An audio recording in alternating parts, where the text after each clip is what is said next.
Plus two second year समस्त छात्र छात्री मानक पिला माने मो स्वागत करुच्ची आमर यूट्यूब चैनल पिले। तो आज क्लास रे आमे जिबा 2 नंबर इयर किछि सिलेक्टेड प्रश्न को आलोचना करिबा जोडा कि परीक्षा पाई अत्यंत गुरुत्वपूर्ण रहिबो। इकोनॉमिक्स रो छात्र छात्री माने ध्यान दबा पिले माने इकोनॉमिक्स रो छात्र छात्री माने जोडा कि अत्यंत गुरुत्वपूर्ण प्रश्न पिले कोन ना अत्यंत गुरुत्वपूर्ण प्रश्न पिले। तो प्रथम प्रश्न मौद्रिक परिव्यय कौन पिले मौद्रिक परिव्यय ना एक निर्दिष्ट द्रव्यर उत्पादन पाई व्यवहृत उत्पादन गुड़ी क्रय करने उद्युक्त जो खर्च बहन करती ताकू मुद्रागत परिप्रकाश को मौद्रिक माने मु कौन से द्रव्य को किणुची से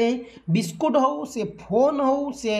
गाड़ी हो से खाता हो से कलम हो से बही हो ना कहीं जो द्रव्यटा को तुम किणुच से द्रव्य किणवा बदल में तुमको जी टंका दे किणवा को पड़ी थाए ताहाको आम मौद्रिक परिव्यय बा मुद्रागत परिव्यय बोली आम कहवा पे बहुत गुरुत्वपूर्ण प्रश्न 2 नंबर यार वास्तव परिव्यय कौन पिले ना वास्तव परिव्यय कौन पिले उत्पादन प्रक्रिया रे नियोजित समस्त साधन गुड़िक पिले उत्पादन प्रक्रिया रे नियोजित समस्त साधन गुड़िकर त्याग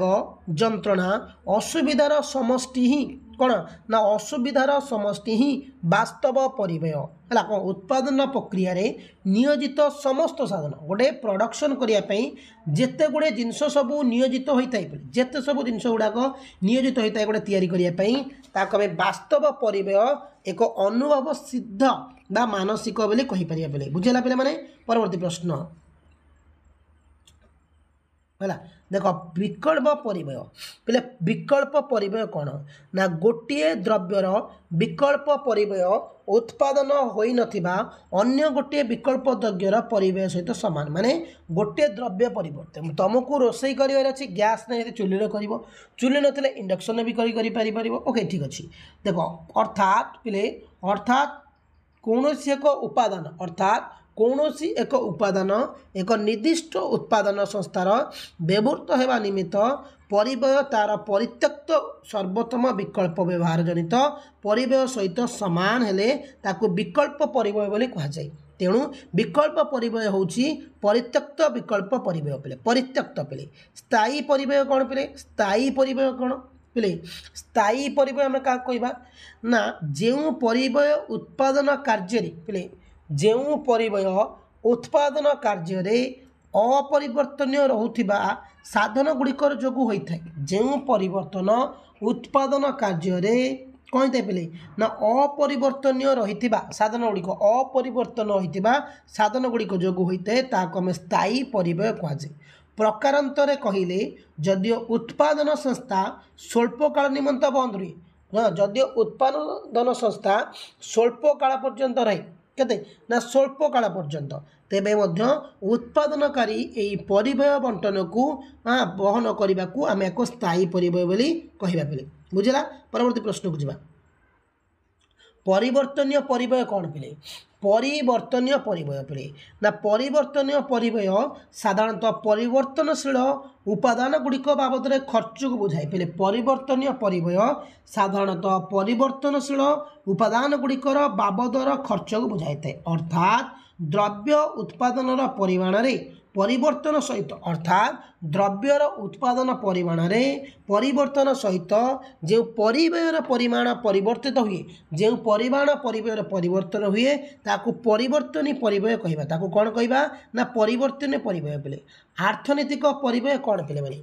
आर्थनैतिक परिव्यय कौन ना उद्योक्तांकर संबल स्वसंबलर पे उद्योक्तांकर स्वसंबलर विनियोग निमित्ते स्वसंबलर विनियोग निमते जो प्राप्य पाई जो प्राप्य पाई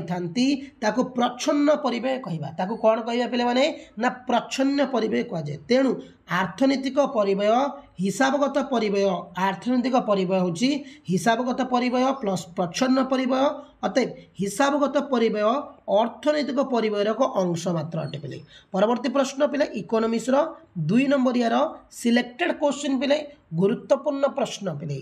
परिव्ययर फलन कहले कौन बुझ पे परिव्ययर फलन पे परिव्यय और उत्पादन मध्य संपर्क परिव्यय फलन अटे परिव्यय और उत्पादन मध्य संपर्क परिव्ययर फलन अटे अर्थात प्रतिष्ठान गुड़िक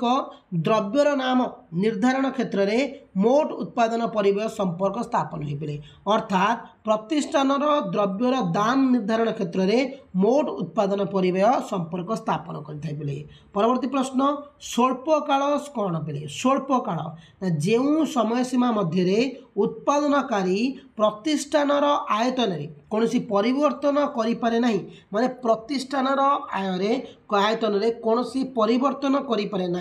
ताकू उत्पादन प्रक्रियार स्वल्पकाल बोली कहुई पे तेणु स्वल्प काल केवल परिवर्तनीय उत्पादन वृद्धि घटाई केवल स्वल्प काल परिवर्तनीय उत्पादन वृद्धि घटाई उत्पादन वृद्धि घटाइवा संभव होता है पे। परवर्ती प्रश्न दीर्घकाल कौन पे ना जो समय सीमा मध्य पे जो समय सीमा मध्य उत्पादन संस्थार आयतन जो समय सीमा मध्य उत्पादन संस्थार आयतन और जंत्रपाति इत्यादि वृद्धि करने संभव होता है ताहाको आमे दीर्घकाल बोली कहुए। दीर्घकाल कौन उत्पादन स्थिर बा अपरिवर्तन रहे ना अर्थात यही समय समस्त साधन परिवर्तन होता है पे। योजना रेखा कौन पे स्वल्प काल वास्तवर उत्पादन पे स्वल्प काल वास्तवर उत्पादन संगठित होता है पे स्वल्प काल वास्तवर उत्पादन संगठित होता है मात्र दीर्घ काल उत्पादन निमंते केवल योजना प्रस्तुत कर जाए सेतिपाई दीर्घकालीन हाराहारी परिव्यय